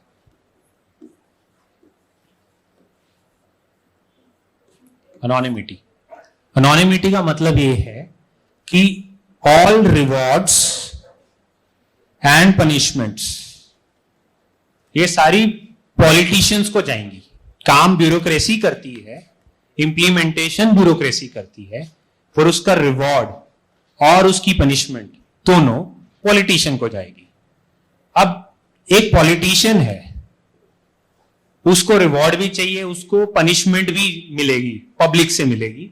उसके लिए उसको एक ऐसा आदमी चाहिए जो उसकी बात तो मानेगा। अगर वो बात नहीं मानेगा तो जो ये प्रोजेक्ट करना चाहते हैं कि यहां ब्रिज बनेगा, ये ब्रिज बन ही नहीं पाएगा। तो बिकॉज दीज आर कार्डर based services, political influence is but obvious, you can not shy away from that. पर इसमें अब आप देखोगे कि आप पब्लिक डिलीवरी कर रहे हो कि नहीं कर रहे हो। आप सिर्फ इनको सर्व तो नहीं कर रहे हो, यहां क्वेश्चन है, ये एथिकल क्वेश्चन है, ये एथिकल डायलेमा है। आप याद रखिए, वर्ड को नोट कर लीजिए, अगर एथिक्स का पेपर अटेम्प्ट करेंगे, एथिकल डायलेमा क्वेश्चन हमेशा पूछा जाएगा आपसे, इंटरव्यू में पूछा जाएगा। आप DM बन गए, आप SP बन गए, कांग्रेस की सरकार है, कांग्रेस के वर्कर्स ने ये लूट कर दी, ये कर दी, या BJP की सरकार है, व्हाटएवर सरकार है, अब पार्टी इन पावर की सरकार है और आपने क्या एक्शन लिया, आप बताओ क्या एक्शन लोगे। ये क्वेश्चन हमेशा आएगा, एथिकल क्वेश्चन, और डेली बेस पे क्वेश्चन आएगा आपको, इससे आप बच नहीं सकते। This is part of the system. और करप्शन,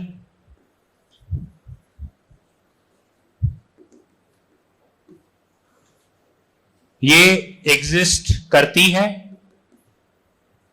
पर जैसे जैसे पब्लिक अवेयरनेस बढ़ती जा रही है, एक डिजिटल मीडिया का उपयोग बढ़ता जा रहा है, 2 तीसरा डिलीवरी पे फोकस है, ये बहुत तेजी से नीचे आ रही है। पहले corruption as a matter of right बोलते थे कि दिस इज माय हक, आजकल हक नहीं है, तो ये एक मैटर ऑफ चॉइस रह गया है, मैटर ऑफ रिस्क ले गए कि आप करना चाहते हो, नहीं करना चाहते हो, it is up to you, it is nothing as an obligation. Obligation नहीं रहा है, क्योंकि आप अवेयरनेस देखिए ना, आप आज देखिए, मैं वॉलेट नहीं लेके आया हूं, ठीक है, क्यों, मेरे को सैलरी मेरे बैंक अकाउंट में मिलती है, मैं कोई भी चीज खरीदता हूं UPI कर देता हूं।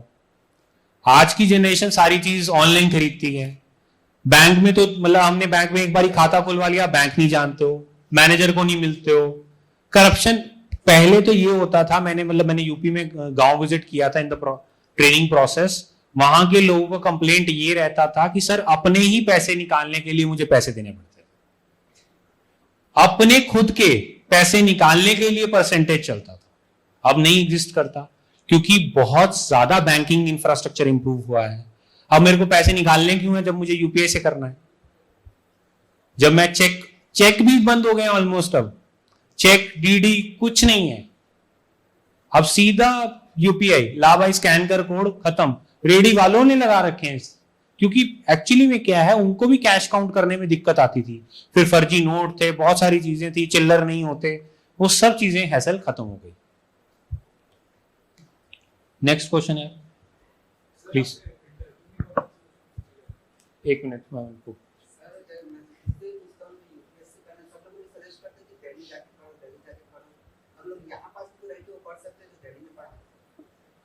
बट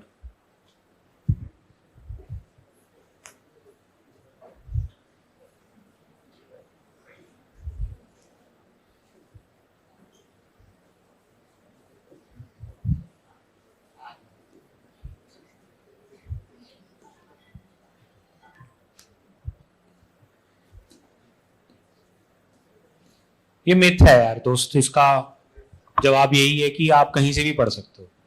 मतलब आई डोंट नो, ये अभी इस साल अच्छा सिलेक्शन रहा है छत्तीसगढ़ का, तो मुझे नहीं पता उसमें से कितने लोग दिल्ली से कोचिंग लिए। सर आपको कुछ आइडिया?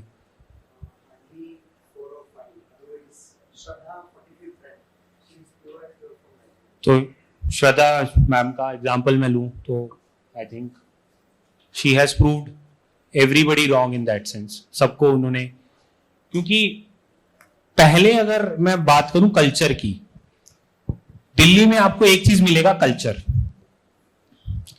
कि एक पर्टिकुलर हब है, आपको कल्चर मिलेगा वहां पे, ठीक है। मैं छोटी सी जगह से आता हूं, आप लोग रायपुर से हैं, मतलब मेरे से शहर बड़ा है, होम टाउन से। किसी भी और लोकेशन में कल्चर कभी डेवलप उस लेवल पे नहीं होगा जितना दिल्ली का होगा, क्योंकि दिल्ली हमारी कैपिटल है, प्लस उसका इंफ्रास्ट्रक्चर हमसे बहुत आगे है, और प्लस एजुकेशनल कैपिटल भी है। मतलब आप देखिए ना, इनटेक दिल्ली यूनिवर्सिटी है, अंबेडकर यूनिवर्सिटी है, जेएनयू है, ऑल इंडिया लेवल से बच्चे आते हैं, तो नेचुरली उनको अगर कोई जॉब भी लेना है तो वहीं से आगे एक सिस्टम बनाएंगे वो। और आजकल इतने सारे प्लेटफॉर्म्स हैं, इतने सारे प्लेटफॉर्म्स हैं, मतलब बात है IAS अकेडमी तो चलो ये फिजिकल है, अन अकेडमी है, बाइजूस है, और इनफैक्ट इंडिपेंडेंट टीचर्स भी आपको पढ़ा रहे हैं आजकल। तो लोकेशन डज नॉट मैटर। हाँ, एक चीज है, जैसे आपको अपनी पर्सनालिटी इंप्रूव करनी है जो इंटरव्यू में काम आती है, जैसे उसके लिए एक्सपोजर के लिए आप मॉक इंटरव्यूज जरूर दिल्ली में जाके करिए, क्योंकि मॉक इंटरव्यूज का जो स्तर वहां पे मिलेगा आपको, वो यहां मिलना कम है, क्योंकि वहां क्या है, वहां उस तरीके के लोग इंटरव्यू लेते हैं। ऑफिसर्स की अवेलेबिलिटी ज्यादा है, क्योंकि सारे IAS वहां बैठते हैं, सारे IPS मान लो जो सीनियर ब्यूरोक्रेट्स वहीं बैठते हैं, हमारी सर्विस की 50% सर्विस वहीं बैठती है, तो नेचुरली वो लोग ज्यादा एक्सपोजर ले सकते हैं as far as that is concern. और प्लस और एक एडवांटेज है, एक क्लाइमेटिक एडवांटेज है। जब आपका इंटरव्यू होता है, एक नई जगह पे जाके इंटरव्यू देना मुश्किल होता है। जब आप दिल्ली में मॉक इंटरव्यू देते हैं जाके, आपको पता है दिल्ली पास में ही है, मतलब आपका जो मिथ है ना दिल्ली के बारे में वो टूट जाएगा। छोटे शहर वाले को दिल्ली में जाके ये दिक्कत आती है एडजस्टमेंट करने की, तो अगर मॉक इंटरव्यू आप वहीं देंगे तो आपकी एक एडजस्टमेंट हो जाएगी प्री इंटरव्यू टाइम में, वो हेल्प करता है आपको। मतलब पर्सनली स्पीकिंग, हो सकता है, मतलब कोई भी चीज अनिवार्य नहीं है, दिल्ली में होना या नहीं होना अनिवार्य नहीं है। मेरा एक बैचमेट है, सिपू गिरी नाम है, यूपी में कलेक्टर है इस टाइम पे, वो गांव में पढ़ा है, गांव से ही सारे एग्जाम दिए हैं और गांव से ही इंटरव्यू देने आया था। और जब सेलेक्ट हुआ लवसना मसूरी में भी मेरे पीछे खड़ा था, जब कह रहा मैं गांव से ही आया हूं डायरेक्टली। आज भी वैसा ही है, मतलब कोई ये फैक्ट ही नहीं है कि Delhi is a better place. Delhi is a good place, but any other location is also a good place. For interview there is an exclusion, interview में आपको एक्सपोजर की कमी होती है, क्योंकि क्या होता है, जितना छोटे कॉलेज से आते हैं उतना कम एक्सपोजर मिलता है आपको। आपको फिर बड़ी जगह पे जाने के लिए, कंपीट करने के लिए वैसा एक्सपोजर चाहिए। हाँ, आपका सवाल था इंटरव्यू, मेरे से क्या सवाल पूछे यार, मैं भूल गया यार अब वो। बट मैं जैसे सेकंड इंटरव्यू की बात बता दूं, फर्स्ट इंटरव्यू का मैं बता देता हूं। मेरा बोर्ड था, पीके जोशी सर चेयरमैन थे, वो कॉमर्स के प्रोफेसर थे। तो जैसे ही उन्होंने मेरा डिटेल्ड एप्लीकेशन फॉर्म, डैफ फॉर्म बोलते हैं उसको, वो देखा तो पहला सवाल कॉमर्स का था और मुझे आता नहीं था। सच बता रहा हूं, मुझे नहीं आता था। तो उन्होंने पूरा टॉपिक बदल के कह रहे हैं चलो यार तुमसे कुछ और पूछते हैं। तो उन्होंने मुझसे कॉमर्स का एक भी सवाल नहीं पूछा। आप सोचो, आप क्या, एक टीम में होता है ना, बॉलर होता है, एक बैट्समैन होता है, एक विकेट कीपर होता है। विकेट कीपर बन के गए हो कि भाई मैं बॉल लपकूंगा, आपके लिए बॉल आई, आपने छोड़ दी, उसके बाद बॉल ही नहीं आई, बॉल ही नहीं आई। आपका जो एडवांटेजियस एरिया था, जहां आप शुरू से पड़े हो, वहां एक बॉल आई पकड़ने के लिए, वो पकड़ी नहीं गई, बस छूट गई। तो इंटरव्यू फिर जर्नलिस्ट चला कि न्यूज में क्या चल रहा है, ये क्या है, वो क्या है। सेकंड इंटरव्यू, मतलब फर्स्ट इंटरव्यू में I was the first one to go, second interview I was the last one to go. एक 6 लोगों का बैच होता है, वो इन अ टर्न जाते हैं, तो I was the last person to go. तो क्योंकि मैं सिलेक्टेड था तो मुझे कोई डर नहीं था। तो उन्होंने मुझसे सवाल किए, उन्होंने स्पेसिफिकली ज्योग्राफी के बहुत सवाल किए मुझसे कि पंजाब में कॉटन क्राइसिस है, ये है, वो है। तो जो मुझे बचपन से मेरे घर में जब न्यूज़पेपर पढ़ा जाता था, जब डिस्कशन होती थी, यार ये पंजाब की स्थिति ऐसी है, हमारा कारोबार ऊपर जा रहा है, नीचे जा रहा है, पैसे अच्छे बनेंगे फार्मर्स को, क्योंकि अगर फार्मर्स को अच्छे पैसे बनेंगे तो छोटी जगह में ये होता है ना कि फार्मर्स को अच्छे पैसे बनेंगे तो वो मार्केट में जाएंगे खरीदी करने, बिजनेसमैन को पैसा बनेगा, सर्कल घूमेगा। तो उन्होंने मेरे से वैसे ही सवाल करे और मैंने उनको बिल्कुल जो चाय पे चर्चा पे जवाब होते हैं ना, वैसे ही दी, और उन्होंने मुझे 193 मार्क्स दिए थे।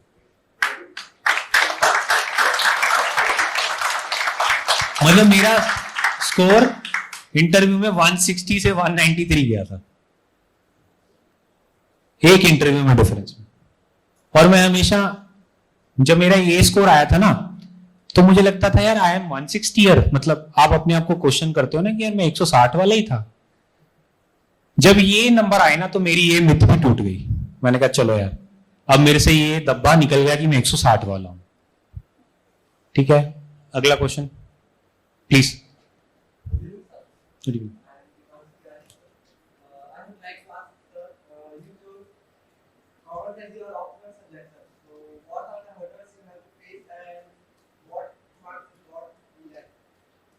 आपका सवाल ये है कि मैं ऑप्शनल एग्जाम कॉमर्स चूज किया तो उसमें मुझे क्या दिक्कतें आई और मुझे कितने मार्क्स मिले। okay? हाँ, नेक्स्ट क्वेश्चन, सेम क्वेश्चन ना।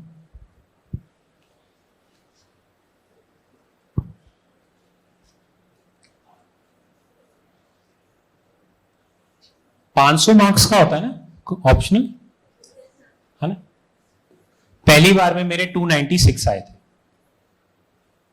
तो which was a very good score. 60% marks लाना, इसी ने मेरा सिलेक्शन करवाया था। बैठ जाओ यार दोस्त। ये मेरा मतलब ऐसा था कि बैटिंग जोन था कि आजा कवर ड्राइव मारूंगा, कवर ड्राइव मारूंगा। Same exam next year, second attempt, जो 33 नंबर वहां प्लस हुए थे वो यहां बैलेंस कर दिए थे मैंने। सिलेक्शन यहां भी हुआ। तो ये उस दिन की बात है कि अगर आप उस दिन में अच्छा किए या बुरा किए, जो भी है। प्रॉब्लम्स ये आती हैं कि जब आप अपने सब्जेक्ट को चूज करते हो तो एडवांटेजेस बहुत थी। जैसे मुझे पता था कि मेरे पास टाइम कम है, पर मैंने वो सिलेबस जल्दी खींच लिया क्योंकि मैं कॉमर्स बैकग्राउंड का था, सीए भी कर रहा था, तो मुझे आता था, तो मैं जल्दी जल्दी खींच गया। अब मान लो कि आप हो साइंस डोमेन से और आपने पब्लिक एडमिनिस्ट्रेशन चूज कर लिया, सोशियोलॉजी चूज कर ली, एंथ्रोपोलॉजी चूज कर ली, तो आपके लिए बिल्कुल नया सब्जेक्ट है वो, तो आपको बहुत ज्यादा टाइम देना पड़ेगा विज़ाविज़ जो आपका पर्सनल सब्जेक्ट है। अगर आप मतलब पीसीएम में नहीं जा रहे, मान लो आप साइंस बैकग्राउंड के, मैथ्स बहुत स्ट्रांग है, तो मेरा सजेशन ये रहेगा कि मैथ्स पे ही जाओ, क्योंकि that is your comfort zone. नई चीज पढ़ने, क्योंकि आप बहुत सारी नई चीजें पढ़ रहे हो, एक साथ में इतनी सारी नई चीजें कैसे पढ़ लोगे। तो तब आप अपनी कैपेबिलिटी को क्वेश्चन करने लग जाते हो, जिससे कि दिमाग में केमिकल लोचा होता है और आपका कॉन्फिडेंस डाउन हो जाता है। तो हर्डल्स इतना ही आएगा कि आपको एक्सेप्ट करना है कि आपका जो एरिया है वो स्ट्रांग है या नहीं है। मुझे पता था मेरा कॉमर्स स्ट्रांग है, जैसे ही मुझे अकाउंट्स का सवाल मिल जाएगा मुझे पता मैं 20 में से 20 ले आऊंगा। ये मेरा कॉन्फिडेंस लेवल था, क्योंकि मैं बचपन से 11th भी कॉमर्स किया, 12th भी, ग्रेजुएशन भी, सीए भी, कॉमर्स का कोई सवाल नहीं छोड़ा था मैंने पेपर जाने से पहले। तो उसमें हेल्प करता है। इसलिए choosing your optional exam is important, very very important. And the interview board appreciates the fact कि despite being a generalist you are coming from a very specific background। इसका एडवांटेज मुझे एक और भी था। मान लो मेरा यूपीएससी नहीं होता, जो आपका कॉन्फिडेंस वाला सवाल था, मेरा यूपीएससी नहीं होता, ठीक है, मैं अपने सब्जेक्ट में स्पेशलिस्ट था, तो मैं कल को फुल टाइम सीए करके, सीएस करके, आईसीए डेवलप करके, व्हाटएवर सीएफए करके फॉरेन की, मैं उसमें अपने आप को इकोनॉमी दे सकता था। I could have स्टैंडेड on my feet because I was specialist in my subject. तो that gives an as.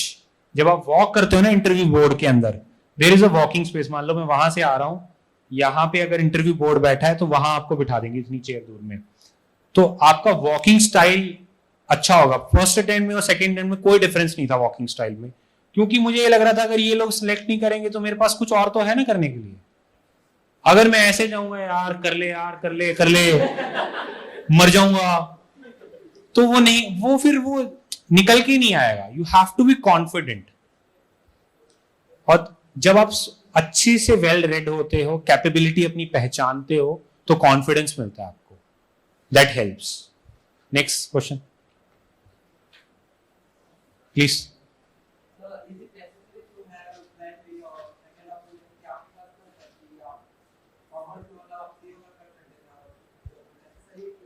Necessary कोई भी चीज नहीं है यार दोस्त, इट इज कैपेबिलिटी ना, कि आप कर सकते हो या नहीं कर सकते हो। मैं एक चीज तुम्हें बहुत फर्मली बोलूंगा मैं, मतलब अगर यूपीएससी कर रहे हो, मेरा पर्सनल व्यू है ये, तो किसी और एग्जाम की तरफ मत देखना, सिर्फ यूपीएससी करना। क्यों, मैं उसका कारण बताता हूं आपको। आप यूपीएससी करने बैठ जाओ है, और यूपीएससी नहीं हुई, फिर आप पीओ एग्जाम भर देते हो, एसएस एग्जाम भर देते हो। आपने एस्पायर किया था ग्रुप ए ऑफिसर बनने के लिए, आप जिंदगी भर ग्रुप बी नौकरी करने के लिए रेडी हो जाते हो। मुझे उससे दिक्कत है। या तो आप ग्रुप बी में जाओ, अच्छे से जाओ। मेरा एक दोस्त है, मेरे कॉलेज का ही दोस्त है, मेरे साथ बैठता था, RAAO है, दिल्ली में है, ग्रुप बी का एग्जाम दिया, पहली बार में निकाला और खुश है। तो don't go for diametrically opposite exams when you are aspiring for UPSC. क्या होता है, अच्छा यूपीएससी करने लगे हैं, प्रीलिम्स आया, प्रीलिम्स आपने दे दिया, मेंस आने वाला है, उससे पहले सीजीपीएससी का मेंस आने वाला, आप उसमें जुड़ जाते हो, छत्तीसगढ़ का सिलेबस ऐड कर दो, वो माइनस कर दो, यार प्रीलिम्स मेंस तो समझ नहीं आ रहा था, अब दूसरे एग्जाम का भी प्रीलिम्स मेंस करना है आपको बीच में। फिर आप समझते हो कि यू आर सुपरस्टार, फिर मेरा कोई उसमें रोल नहीं है, फिर आप सुपरस्टार हो भाई। मतलब दो कश्तियों में सवार होना मुझे नहीं आता था। अब आपने सोचा होगा कि यार मैंने तो सीएपीएफ का एग्जाम दिया था, तो मैं उसका भी बता दूं कि क्या दिया था उसमें। सीएपीएफ का एग्जाम मैंने इसलिए दिया था कि उसमें प्रीलिम्स में मैं सिलेक्शन के लिए नहीं गया था। सीएपीएफ में प्रीलिम्स में 2 एग्जाम होते हैं, सुबह और शाम को। ये जनरल स्टडीज का एग्जाम था। ये मेरे लिए टेस्ट सीरीज से कम नहीं था कि मैं पढ़ के गया था, टेस्ट सीरीज दे ही रहा था, मैं टेस्ट सीरीज दे आता हूं जाके। और उस दिन इंडिया पाकिस्तान का मैच भी था, तो बड़ी दिक्कत भी थी नए पेपर देने में। ये वाला था एग्जाम जिसके लिए मैं गया था।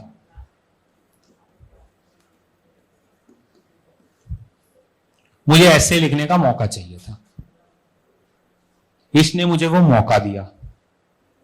फिर ये मेरा सिलेक्शन हो गया, फिर मैं कंफ्यूज्ड हो गया, कि मेरा प्रीलिम्स वो वाला भी क्लियर है, ये वाला भी क्लियर है। यहां दिसंबर में मेंस था, यहां अक्टूबर और नवंबर में मेडिकल और फिजिकल शेड्यूल था। मेडिकल में तो चलो जो कुदरत ने बनाया वैसा ही होना है, उसको तो चेंज नहीं कर सकता। अब फिजिकल में प्रॉब्लम थी, वो जंप मारनी होती है, कट ऑफ क्लियर करनी होती है, मैराथन भागना होता है और एक रेस करनी होती है और शॉर्ट पुट फेंकना होता है। अब कंफ्यूजन कि भाई मैं फिजिकल डेली भागने जाऊं, दौड़ूं, कूदूं, या मैं इस पे फोकस करूं। फिर मैंने सोचा यार अब क्या करूं। मैंने घर पे फोन लगाया, कह रहे यार देख ले, भागना ही तो है, भाग लेना। मैंने कहा अच्छा इतना आसान नहीं है भागना। तो फिर मैंने ना ये सोचा, मैं रोज शाम को रूटीन में 6 साढ़े 6 बजे के बीच में गार्डन में जाता था डेली बेस पे। मैंने कहा यार जाते तो हैं ही, तो मैंने 30 दिन वो जो टाइम पीरियड था उतना ही रखा, पर मैंने उसमें वो वाली एक्टिविटीज चालू कर ली जो फिजिकल में काम आनी थी मुझे। तो मैंने वो 1-2 दिन वेस्ट हुए मेरे यहाँ पे, 2 दिन वेस्ट बोलूंगा मैं। एक दिन फिजिकल का होता, पूरा दिन आपका लग जाता है क्योंकि बहुत सारे कैंडिडेट्स होते हैं, एंड सेकंड मेडिकल होता है। तो मैं ये दे आया, 2 दिन मेरे वेस्ट हुए, उसके बाद मैं फिर से इसमें लग गया, ये गलती से क्लियर हो गया। फिर मुझे लगा सबसे बढ़िया चीज यही थी, ये सबसे बढ़िया चीज हुई मेरे साथ। क्यों? इसका जनवरी 18 को 2017 इंटरव्यू आया